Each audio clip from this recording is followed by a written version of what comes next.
Hello, this is Ron Paul with your weekly update for March 19th.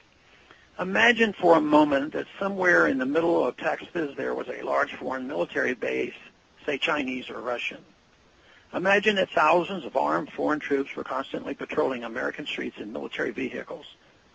Imagine they were here under the auspices of keeping us safe or promoting democracy or protecting their strategic interests. Imagine they operated outside of U.S. law and that the Constitution did not apply to them. Imagine that every now and then they made mistakes or acted on bad information and accidentally killed or terrorized innocent Americans, including women and children, most of the time with little or no repercussions or consequences. Imagine that they set up checkpoints on our soil and routinely searched and ransacked entire neighborhoods of homes. Imagine if Americans were fearful of these foreign troops and overwhelmingly thought America would be better off without their presence.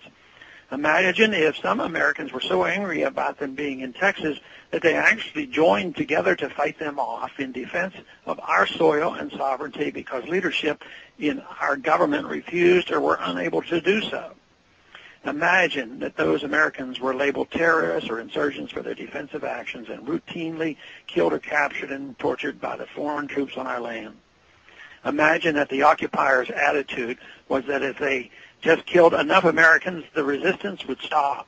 But instead, for every American killed, 10 more would take up arms against them, resulting in perpetual bloodshed. Imagine if most of the citizens of the foreign land also wanted these troops to return home.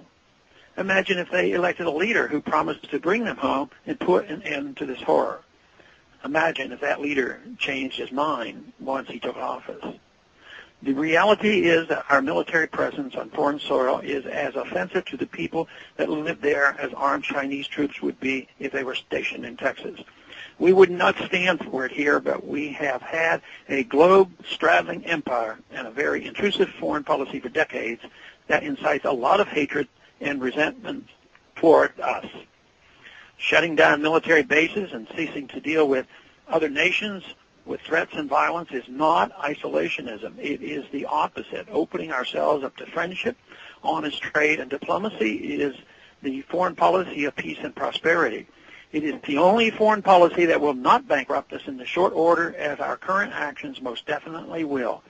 I share the disappointment of the American people in the foreign policy rhetoric coming from the administration.